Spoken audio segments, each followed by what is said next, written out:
What is going on, YouTube? It is your boy MrBaboon back with a reaction video. This time we have every psycho killer explained in 13 minutes. We're going to react to this and see how this is. I will have the link in the video down below in the description. If you guys want to check it out, definitely check it out. We're going to probably subscribe to this channel too, most likely. Maybe some more channels to react to. So definitely check the description. I got it down below. I got the descriptions down below, and I got the video and the channel link down there for you guys. So with that being said, we are gonna go ahead and get right into it. Zodiac Killer. The Zodiac Killer was a murderer who seemed to not only kill for the sake of it, but rather the media attention that would come with it. To him, at the end of the day, it was all just a game of catch me if you can. He seemed to love the idea of this game between him and the police and enjoyed the fear he caused. He would send very detailed letters to the police and the media telling them information about the murderers that only the killer would know. He also added a sense of mockery to the police as he sent letters with secret codes saying they could show who he was if solved. The Zodiac's crimes began with the shooting of 2 teenagers in a lover's lane in Benicia in December 1968. Over the next year, he claimed several more victims, taunting authorities with messages. He would choose young couples in quiet places as victims and carefully planned these actions to make sure he got as much attention as possible to attract the police. Despite an intense investigation and hundreds of potential suspects, the Zodiac Killer only had DNA evidence pointing to different suspects, but he was never identified. His letters claimed he had killed as many as 37 people, though authorities could only link him to 5 confirmed murders. The Killer Clown. John Wayne Gacy would be Pogo the Clown during local community events and charities, but in private, he would go on to be the mass murderer who would go on to kill 33 young men in his home in Norwood Park Township, Illinois. Between 1972 and 1978, Gacy lured at least 33 young men and boys to his home after advertising jobs in public areas. Once they were inside, he would them before eventually strangling or suffocating them to death. His killing spree came to an end in 1978 when the police... The Zodiac Killer and John, the Killer Clown, right? They both were pretty fucked up. Discovered a significant number of human But then again, I'm sure everyone on the list is gonna be fucked up, so... remains buried in the crawl space of his home and the surrounding area. The iceberg went deeper as the investigation revealed that he had been carefully recording his crimes in journals and keeping mementos from his victims. All this had been a game to him, and it said that it brought him so much happiness. In 1980, Gacy was found guilty of 33 counts of murder and was sentenced to death. But even with the fact that his life was coming to an end, his final words were, "Kiss my A." Ted Bundy. That really was his final On the surface, was kiss my ass. That's his final words. like many serial killers, Ted Bundy was said to be a charming and charismatic guy, and Bundy would almost always use his charisma to gain the next victim's trust. Bundy was good at talking and seemed nice, which made people trust him. This was a trick to make it easier for him to... He really was a master manipulator.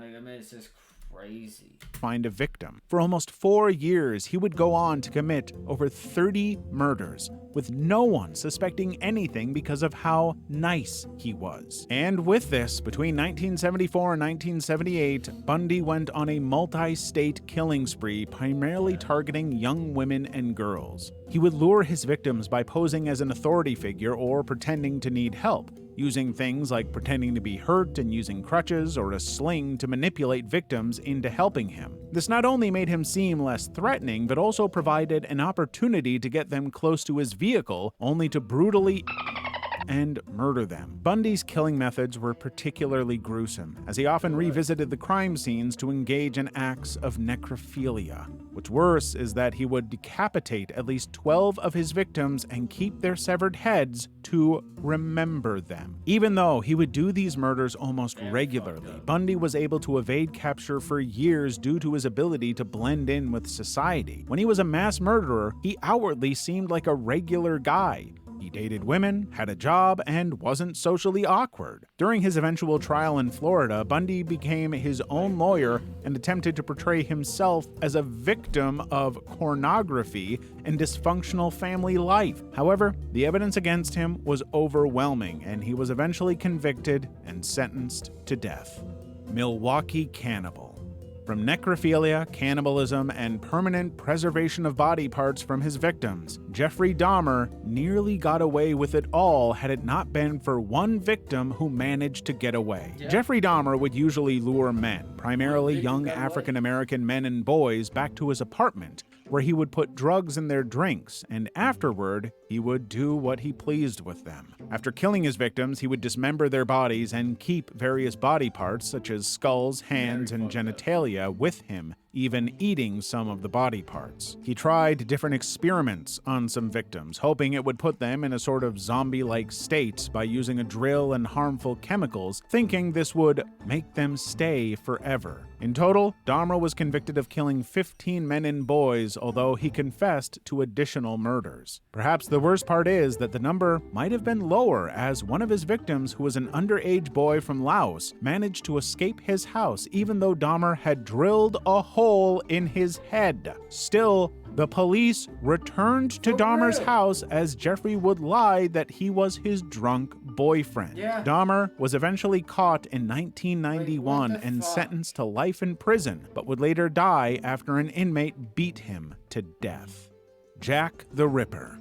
With 5 victims and 5 throats cut with almost surgeon-like precision, Jack the Ripper's death toll wasn't as high per se as other serial killers, but he did do one thing the others couldn't. He got away. The murders took place in the poor Whitechapel district of London in He got away, the Zodiac Killer got away. Bundy did not.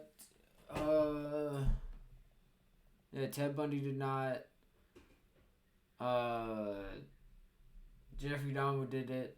He did not get away. Ted Bundy did not get away with it, and neither did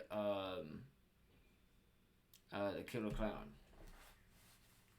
But so far, the Zodiac Killer and Jack the Ripper is the only 2 so far on this list. There might be another couple of people we don't know yet, but so far these 2, no one knows who it was. 1988, where the victims were all prostitutes who he most likely paid for their services, but unknown to them, they had been paid to die. Unlike these days, where killings like these would be everywhere on either social media or the news, in the 19th century, everyone had to rely on the newspaper or rumors going around, which made everything all the much worse. The newspapers would talk about how the Ripper would remove the internal organs of his victims, carefully keeping everything intact. At the time, education on things like human anatomy was only reserved for the richest in society, meaning the public thought they had not only a murderer, but one who was bright and possibly quite rich. And in 1888, after the first body was discovered, more kept coming. You can imagine the terror everyone was in at the time. Rumors going about that he could be a vampire who drank the victim's blood, or that he was a sort of vengeful spirit killing the immoral people in society. With most of the victims being poor prostitutes who were forced into that life to make ends meet, most of the authorities at the time thought they had it coming and barely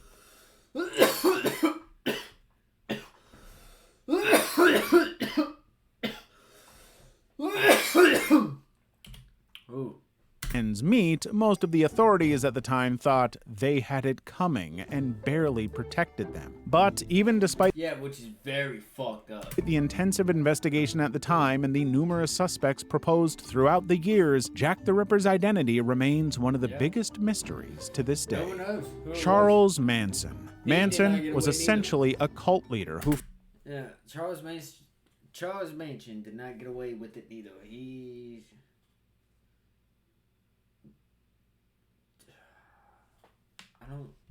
formed a commune known as Did he die in prison? the Manson family in the late 1960s, which attracted a devoted group of followers, mostly young women, with his ideologies and charismatic personality. He preached a darker philosophy that involved starting a race war he called Helter Skelter, with the plan being to commit murders against celebrities and blame it on particular black gangs. In August 1969, under Manson's orders, members of his cult murdered pregnant actress Sharon Tate, along with 4 others, at her home in Los Angeles. The following night, they killed couple Leno and Rosemary LaBianca in their home, leaving messages written in blood. Hey, attention everyone! I've been trying to catch the Pontiac Bandit for 8 years. You know how many at both crime scenes that read, "Death to Pigs." Pigs referring to the police officers to make it seem that this was committed by gangs instead. You see, Manson didn't even physically commit the murders himself, but instead manipulated his followers into like, everyone on this list is carrying out the acts for him. Manson was convicted of conspiracy to commit murder and received the death penalty, which was later changed to life in prison. The Butcher of Plainsfield. I don't know if he died in prison or if he's I'm pretty sure he died in prison, right? Ed Gein lived an isolated life with his harsh mother on their family farm in the small town of Plainsfield, Wisconsin. After his mother died in 1945, Gein's already fragile mental state deteriorated further, leading him down a dark path of necrophilia, grave robbery, and finally, murder. In 1957, when local authorities investigating a local woman's disappearance had to search his property, the quiet farmer's house turned out to be among the worst things in murder history. Gein had made household items and clothing from human skin and body parts, including skulls used as bowls and human skin furniture. Further investigation revealed that Gein had removed numerous corpses from local graveyards, collecting body parts and preserving them in a bizarre obsession with his dead mother. His obsession eventually led to the murder of 2 women whose bodies were found mutilated and dismembered on his property. Gein was eventually diagnosed with paranoid schizophrenia and ruled legally insane. However, his crimes were still so disturbing that, to the point where the horror films Psycho and the Texas Chainsaw Massacre were made from this insane story. Is this what the Chainsaw Massacre was based off of?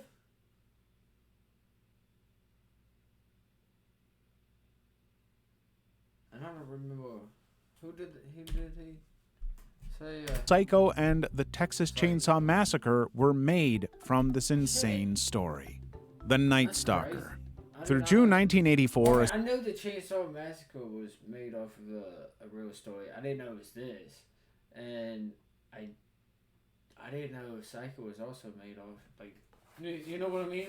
Like, a series of murders would be committed in the form of home invasions and murders across California. The murder methods were particularly evil, as he would break into homes late at night, brutalize his victims with beatings and assaults, and often commit satanic rituals before murdering them. The police were possibly dealing with a lunatic who was looking for his victims every night. He was known to leave satanic symbols at the crime scenes, leading to his Night Stalker name. His crimes weren't just murders, but extreme violence, sadism, and a seeming lack of remorse or empathy for his victims. In some of the victims' bodies, it was seen that they had been involved in prolonged acts of torture against their victims. He would inflict a lot of physical pain and psychological torment. It was pretty clear that the killer simply enjoyed torture. The hunt for the Night Stalker became one of the largest manhunts in California history, with over 200 detectives working the case. In August 1985, the killer was recognized and beaten by a group of residents in East Los Angeles before being arrested, and with that, Richard Ramirez, the Night Stalker, had been caught. During his trial, Ramirez embraced his Night Stalker persona, often flashing a pentagram to the cameras and taunting the families of his victims. What is even more insane insane is that during Richard Ramirez's trial in 1989, one of the jurors, Phyllis Singletary, unexpectedly passed away. Singletary was found dead in her apartment. Her death was attributed to a lethal combination of alcohol and prescription drugs, specifically Valium and the painkiller codeine. Singletary's death occurred during the penalty phase of Ramirez's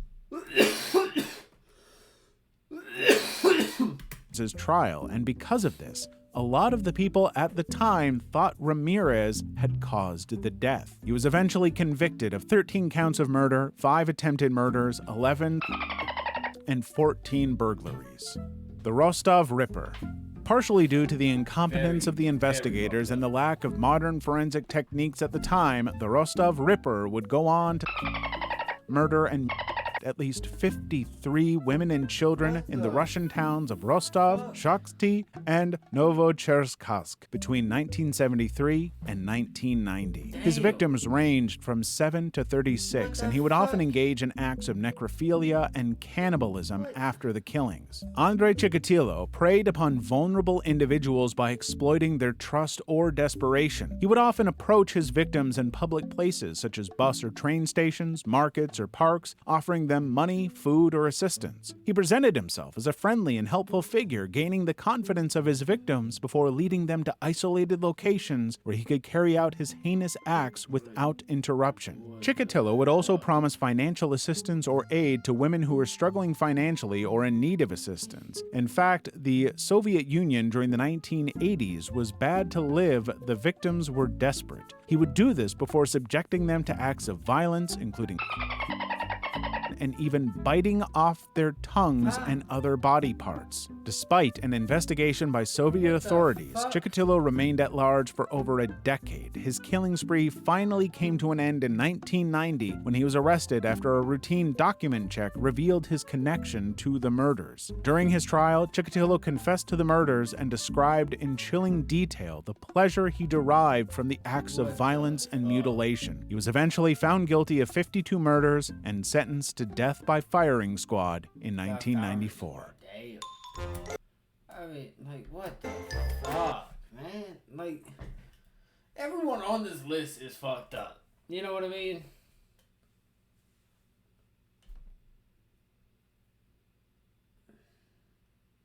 RP to all those victims. RP. Damn.